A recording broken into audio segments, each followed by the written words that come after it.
bien, seguimos en La Mira. Marcela Maceda, con esta nota producida por la periodista Micaela Feijó, de jóvenes que reclaman por sus derechos.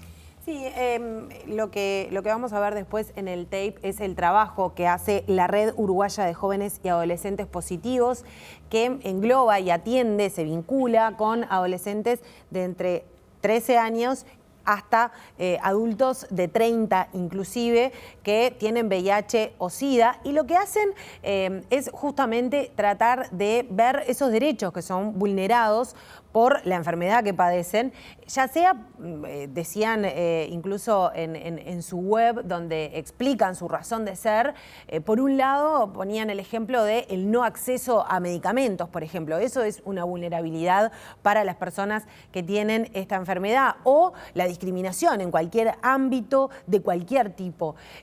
Y también verlo desde el lado positivo, en el sentido de, bueno, con un tratamiento adecuado uno puede tener una vida normal y sobre todo en la que se respeten todos los derechos en todas las áreas. Y es por eso que brindan apoyo a este tipo de grupos. Incluso hablan de la confidencialidad que pueden tener algunos grupos para las personas que, bueno, recibieron recién la noticia, que incluso su entorno desconoce cuál es su situación, y la importancia que tiene el apoyo de gente que ya ha pasado por esa etapa, ¿no? Hay una etapa inicial en la que hacen mucho hincapié, que es cuando son diagnosticados, y donde las preguntas y un poco también el ideario colectivo juega en contra de la esperanza de vida y de la calidad de vida que puede tener un enfermo de VIH o SIDA en Uruguay. La parte, digamos, la contracara de todo esto es cómo, a pesar de lo tanto, de las décadas que se han hablado, no solamente desde el punto de vista médico, sino también de el peso que tiene esta enfermedad en la vida de las personas, cómo aún todavía hay trabas en Uruguay para el acceso a los tratamientos, para el acceso a los medicamentos, y ni que hablar cuando estamos hablando de cuestiones que tienen que ver con la discriminación o con el respeto en todos los ámbitos de los derechos de estas personas.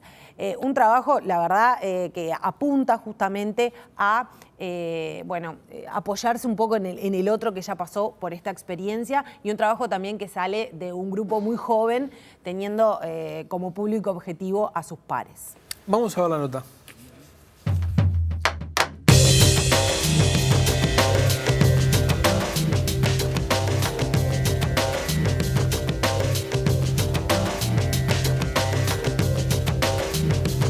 En Uruguay hay 14.000 personas con VIH. Aunque se estima que hay 10.000 sin diagnosticar, las personas bajo tratamiento pasaron de 2.791 en 2010 a 6.000 en 2015. Las muertes anuales rondaron las 300 en los últimos 2 años.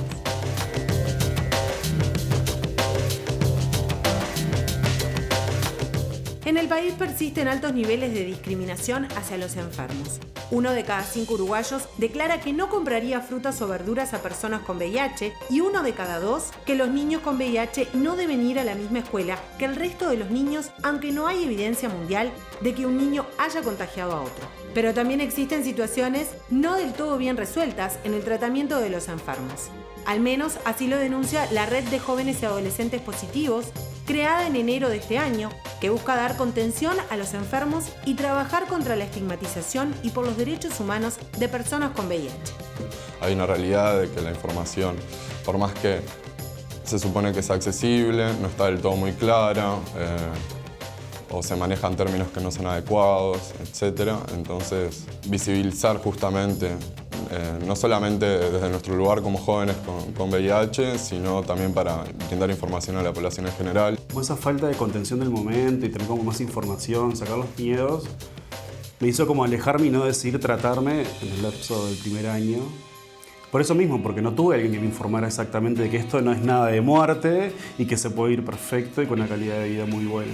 Yo cuando nací en el 91 era como que el virus había llegado en el 90 a Uruguay y no había ninguna información. Es más, había un combo de medicación que era solo para adultos.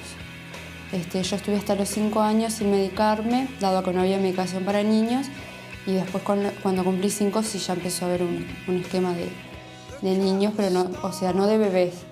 Nosotros lo que queremos buscar mediante esta campaña que vamos a lanzar es, bueno, abrir un poco más las mentes en ese aspecto. Eso es como un hueco y un vacío muy grande que hay y que obviamente apostamos en nosotros generar como un mayor vínculo con el Ministerio de Salud Pública para que se pueda generar campañas de,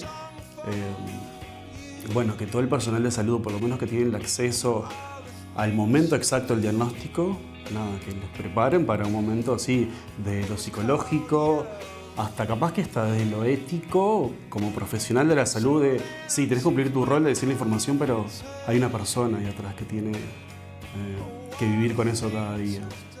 La enfermedad en sí es la enfermedad social. Una vez que me entero de mi diagnóstico, mi miedo no fue por mi salud, por mis afecciones físicas que podría tener a futuro, sino que fue justamente porque me vino el VIH con una mochila cargada de estigmas y problemas no resueltos de la sociedad en cuanto al tema. Tener VIH no es estar enfermo, es convivir con un virus. Entonces, la enfermedad social, asociado que si tenés VIH tuviste un comportamiento sexual promiscuo o porque vivís la vida loca, entre otras cosas, y más asociado si sos de orientación sexual homosexual, ¿no? Cuando yo nací, a mi madre le dijeron que yo iba a vivir 3 años nada más. Bueno, ella falleció cuando yo tenía 5, ahí yo me quedé con mi abuela materna y ahí fue cuando me empecé a medicar. También encontramos un tema con el tratamiento, ¿no? Cuando elegís hacer tu tratamiento antirretroviral,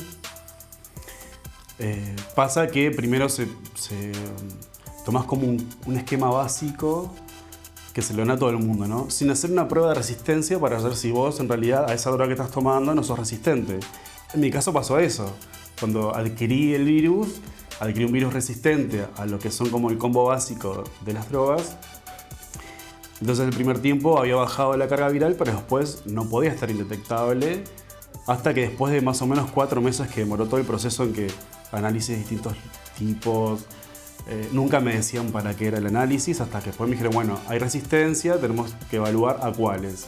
Y ahí recién después me dieron con el combo exacto, el que estoy tomando ahora, que estoy indetectable hace varios años, pero no se hace eso en primer paso, y eso tiene que ser el primer paso. Saber a qué estás siendo resistente, porque después si no es un poco como pérdida del tiempo hacer un tratamiento que no funciona, ¿no? Tu vínculo con el médico es importante. Y si lo tenés que perder, porque da la casualidad como en mi caso, que la medicación que tomás no te la cubre la mutualista y la tenés que pagar por tu cuenta, y estamos hablando de unos 50.000 pesos, tenés que irte a otra asistencia que te lo dé, que en este caso Salud Pública, que por suerte te la da y hay acceso, pero no tenés el derecho a elegir. El test debería ser algo rutinario, que como población deberíamos de implementarlo en nuestros hábitos de cuidado. Como una mujer se tiene que hacer mamografías, etc. Bueno, capaz que con los test en cuanto para saber el diagnóstico, estaría bueno que la población en ese aspecto pudiera generar el hábito de cuidarse y ser más consciente.